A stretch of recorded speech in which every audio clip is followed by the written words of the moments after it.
Hi, everybody. So it looks like I had Anthony, you want to put the camera on? This way we can all see one another. I'm not really feeling well today, so can I keep it off? Okay, no problem. Yes, sir, you can. Okay, so let me just, I'm gonna do attendance. We're not having too many Zoom meetings. That's why I'm trying to just get to meet everybody and give you guys the rules of the road or whatever, best practices. And then kind of like let you teach self-directed learning is what this class is all about. I don't spoon feed. In summer classes, I don't spoon feed the lecture notes to people. You know what I'm saying? I kind of like put everything up on the line and I say, here's what you got to do, guys. Step one, step two, do it. So that's why I was kind of hoping to, but that's okay. No problem. So today is June 1st, right? So we're going to write that down. I'm just going to do attendance for today. I don't know how many people are, I asked everybody to come at 10 o'clock and it looks like it's about a minute away when you only got you, right? Just Anthony is right. Am my eyes failing me or is it just one person here? Just one person, right? Me and you, right? Just me. Yeah. Okay. So hopefully some other folks will arrive. But anyway, well, welcome to, so are you a regular Iona student? Yeah, I was a freshman last semester. Oh, so now you're a sophomore. Yep. Oh, good, good. So so you spent your freshman year at Iona? Yeah. Good, good. Okay. Because sometimes people transfer in from other colleges. So Ryan joining us now. Ryan Rogers. Hi, Ryan. How are you? I'm good. How are you, Professor? Can you put the camera on, Ryan? Yeah, I got you. Anthony has a little trouble with his cameras, but so you're gonna put your camera on though, right? Because I'm told by my boss, whenever we do these Zoom things, ask students to have their cameras on. It makes it more like you're sitting you ever sit at a restaurant with like 10 people and everybody talking to one another and thing like that. Otherwise, it's like a checkerboard. You ever see a checkerboard? You're teaching a checkerboard otherwise, right? So that's so now we have somebody just joined O's, right? There's no name, just OS. Who's that just joined us? Is that Osborne? Shima? Shima? Yes. I don't know what the OS for. Who's the OS for? Osborne Shimmer. What's the first name? Osborne.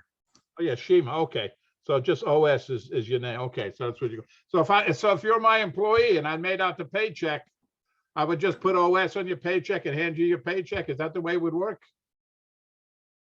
What happens if it fell out of your pocket or something? I picked up the paycheck and I said, oh, there's a $900 check. It says OS on. I'm going to go to a bank and cash it.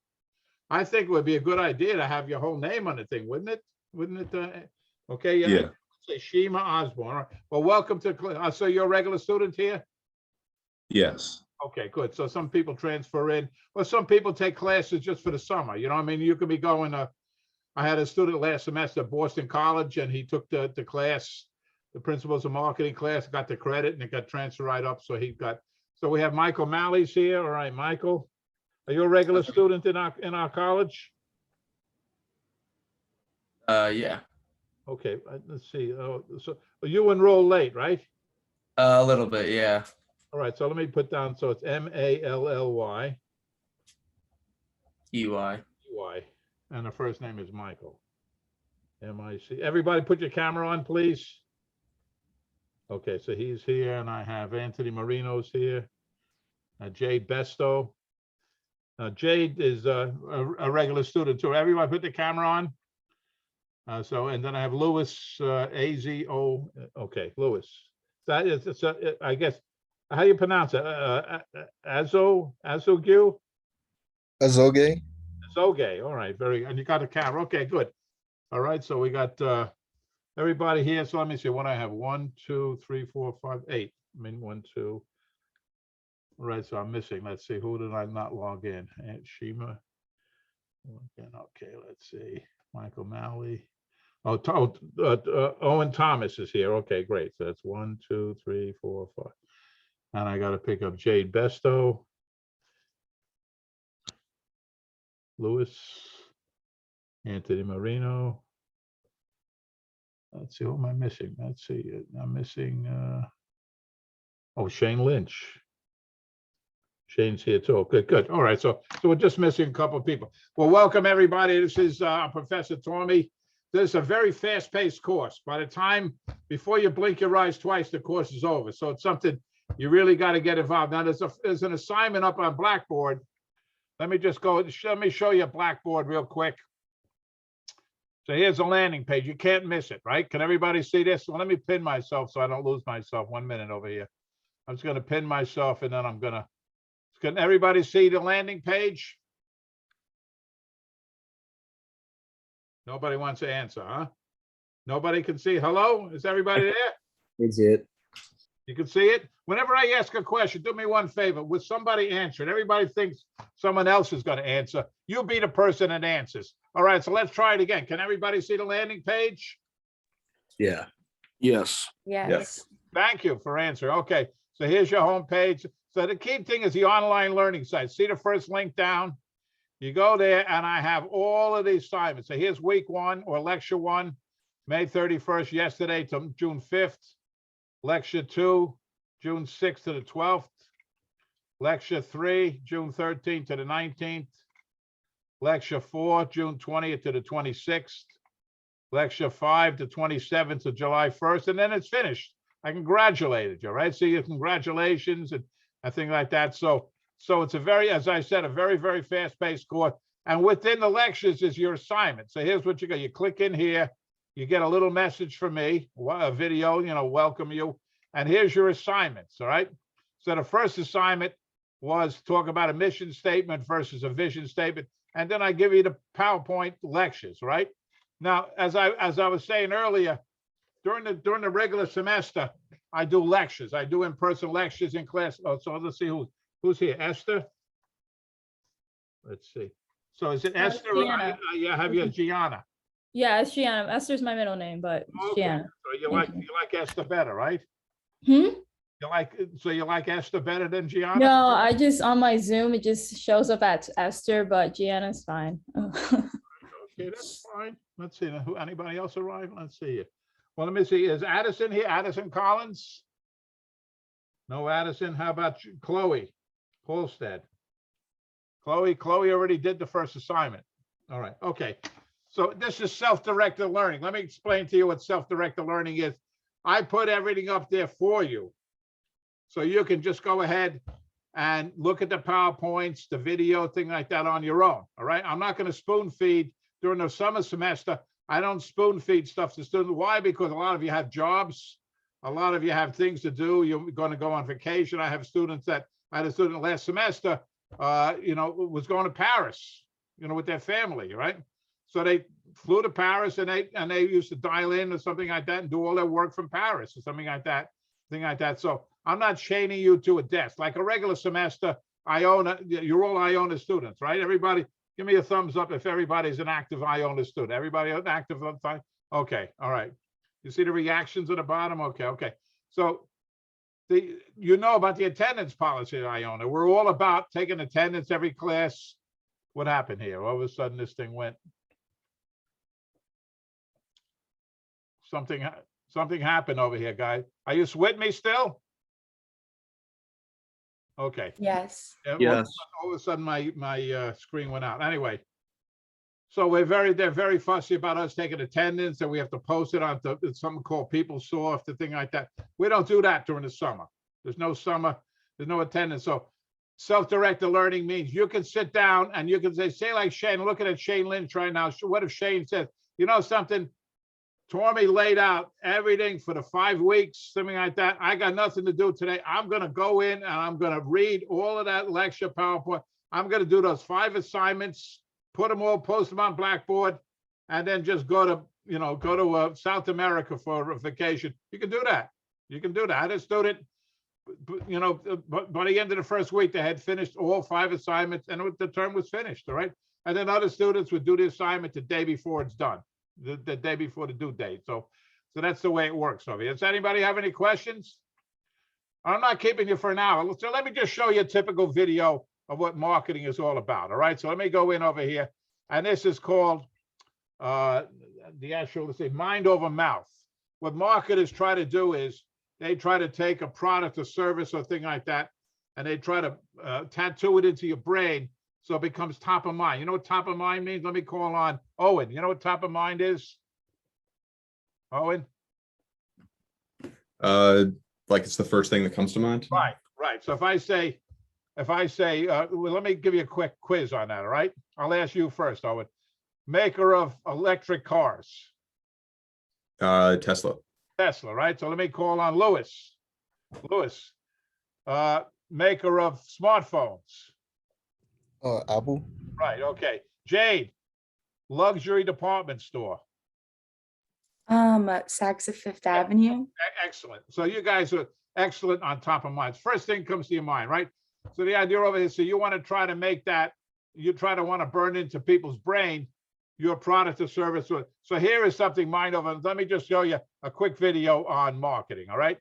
And this is something I captured a few years ago, and it's really a terrific video. It runs only about 5 or 6 minutes. So here we go. I'm going to click on this, and hopefully everything will work well. Can everybody see it? Popularity of meal kits is one reason the restaurant Can you see industry it? has struggled recently. Yes. Here, Okay, 1 in great. 4 adults use services that supply recipes and ingredients that you can cook at home. It's now estimated to be a more than $2 billion industry. Peter Greenberg reveals techniques that savvy restaurant owners are using to fight back. Have you ever noticed that so many fast food chains use red and yellow in their logos? Research shows this color scheme is an intentional stimulant. It signifies happiness, energy, and hunger. They subtly tell consumers, enjoy yourself, get in and get out. Now, it's not just color. Successful restaurants have an arsenal of tools at their disposal to tantalize your senses and keep you coming back. When you walk into a restaurant, you may not notice the tempo of the music, the table shape, or the menu layout. But those details are influencing your entire dining experience, from what you'll order, to how much you'll pay, to how long you'll stay. Once you enter a restaurant, there's a pretty good chance that to some degree, intentionally or unintentionally, you're being manipulated.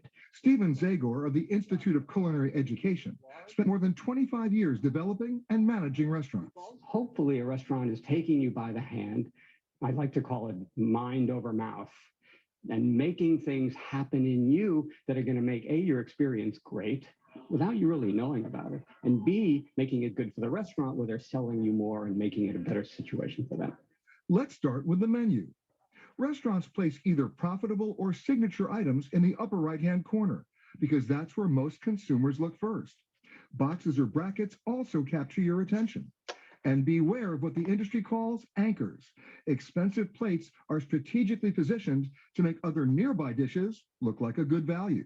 The faster the tempo of the music, the faster you eat. The faster you eat, the faster you chew, the faster you eat. And studies have said that the energy sometimes even leads to more consumption of food. You want to have lighting that makes people feel attractive. These particulars aren't lost on restaurateur Danny Meyer, whose ability to craft the dining experience is more of an art than a science. You want to have a variety of table shapes because you don't want people's eyes or their experiences to get boring. He recently reopened his 30-year-old New York City eatery, Union Square Cafe, in a new spot. Every detail has been carefully considered. The table is always going to be ever so slightly wider than it is deep. It drives me crazy when I go to a restaurant and the person I came with is further away from me than the two people on either side of me with whom I didn't come. And noise? Noise is a lot like salt in the hands of a chef. Too much is wrong and too little is wrong. The stakes for restaurants are higher than ever. It used to be that if you wanted to stay home, you were cooking. Today, you can order food by pushing a button on your smartphone. You can cook half the food by ordering a meal kit. So if you're going to go out, You have to have a compelling reason. you have to have a compelling reason. So to be a successful restaurant, you actually have to look at this as an emotional asset. Purely. When people choose to come back or not, They may say it has to do with what you put on the plate or what you pour into the glass. I guarantee you that the decision to return has almost everything to do with how did we make you feel. How does Danny Meyer want you to feel? Like you've gone out, but have also come home. And restaurant owners today have more tools than ever. Historically, with restaurants, you kind of have to make decisions based on gut feeling. Julian Golia is one of the partners behind the Mercury in Atlanta's Ponce City Market. He's using data-driven software to curate his customer experience. For example, after introducing a brunch menu, a sales analytics program called Upserve showed him he was losing customers. The retention rate had gone down because the price point probably wasn't right for the market. And so we changed our price point, and now the retention rate and the sales have gone up exponentially. We did something right. And his reservation system is fueled by customer preferences.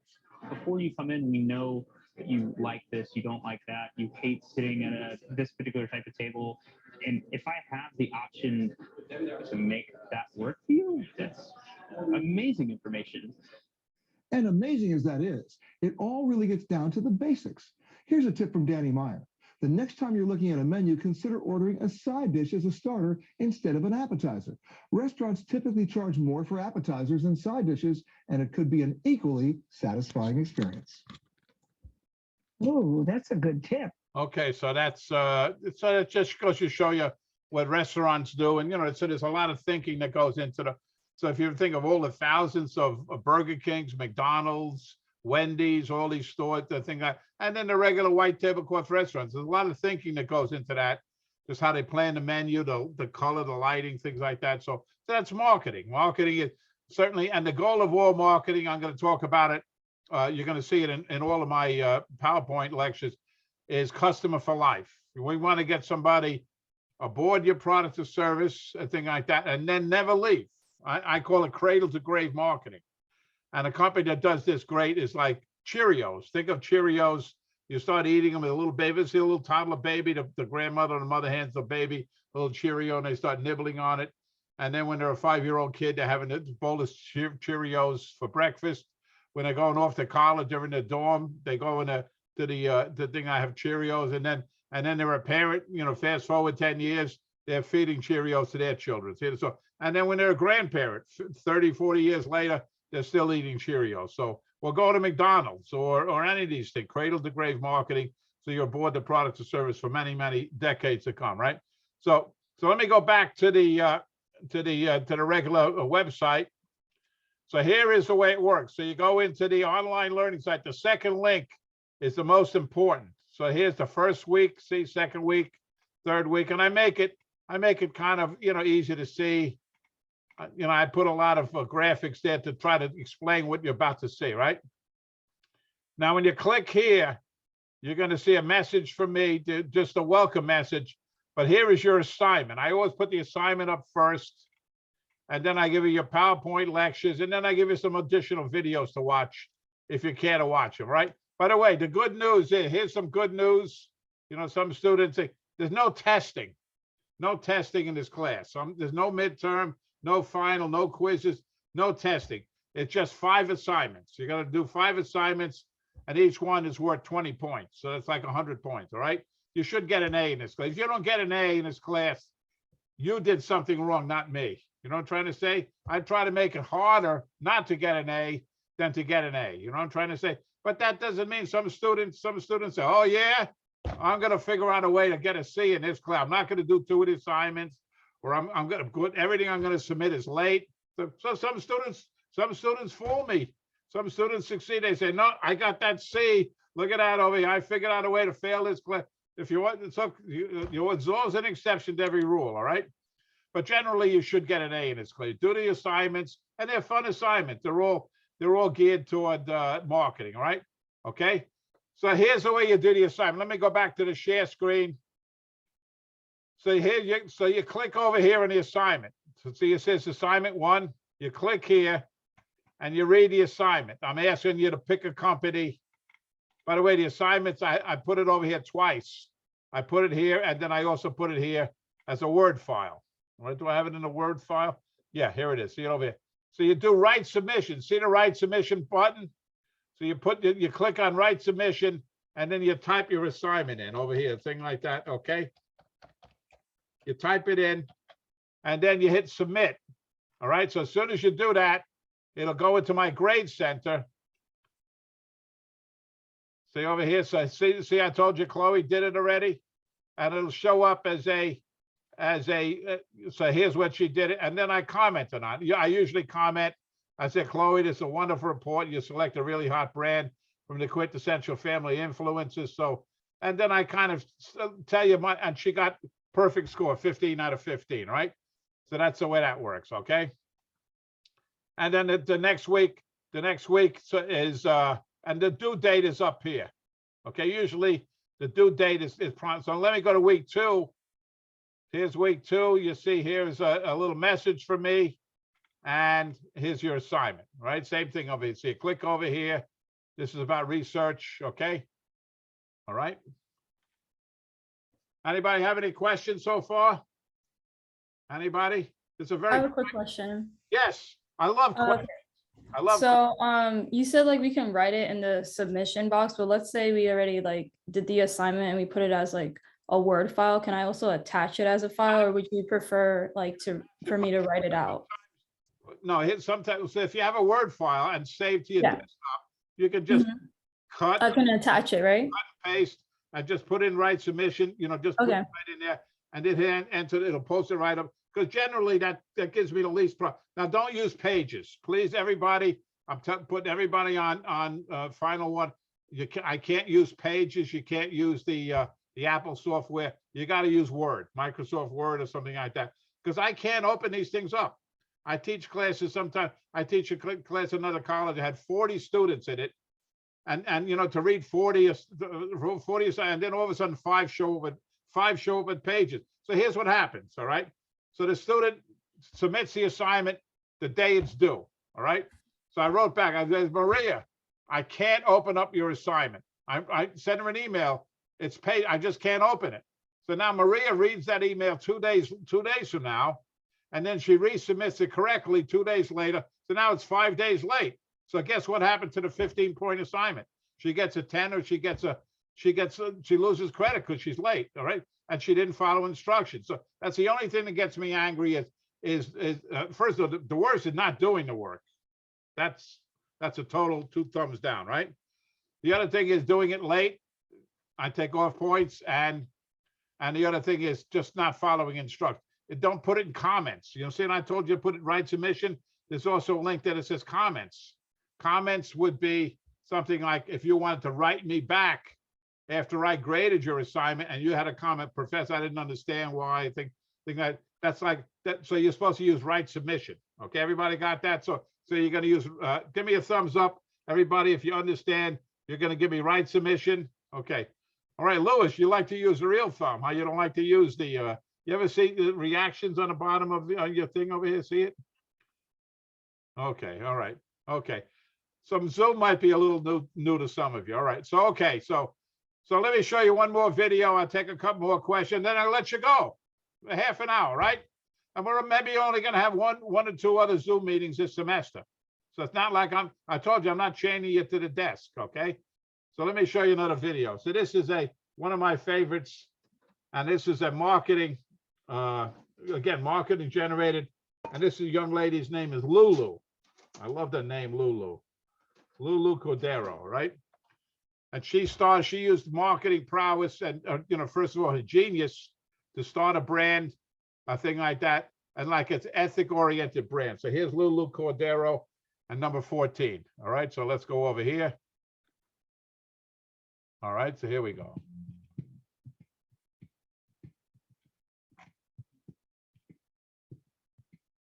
It has not always been easy to break into the beauty industry, and entrepreneurs of color often face. Can everybody hear it? Now, some bold business owners are trying to level the playing field. Here's my Nightline. Can you all hear it? Yes. Okay. They're going to be so defined and juicy after we are done with our treatment. For Lulu Cordero, luscious curls are a way of life. This is The 33-year-old Afro-Latina is the founder of Bomba Curls, a hair care line helping redefine the concept of beauty. I think somebody's ready for her close-up.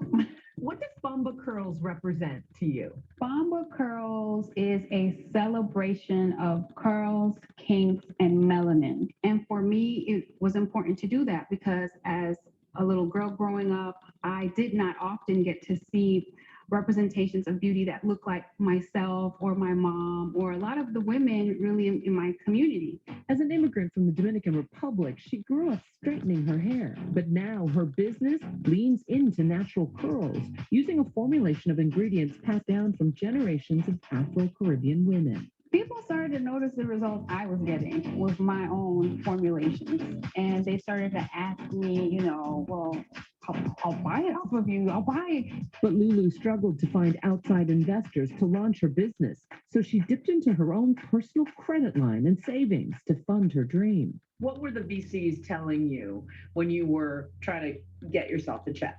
To them, they're like, well, everyone wants straight hair. Why would anyone, want to buy products for curls? Why is it important to celebrate curls, kinks, and melanin? What's the point? Literally, someone actually told me, what's the point?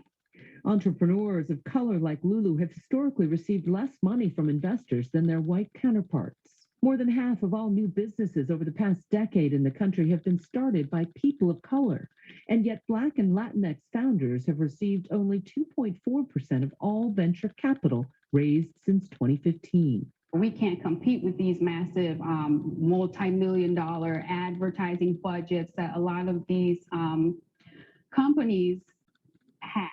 Looking for a way to even the playing field, Lulu connected with 13 Loon, an e-commerce hub dedicated to uplifting beauty brands created by entrepreneurs of color for people of all colors. We have brands from Africa, from Southeast Asia, from China, from the Dominican Republic. Nikeo Grieco, the site's co-founder, is a beauty business entrepreneur herself. I didn't really even recognize the barriers that I faced until I was much older. I sort of assumed that it's supposed to be this hard. These are some great treatment products. Nikeo launching the site last summer after the racial awakening following George Floyd's murder.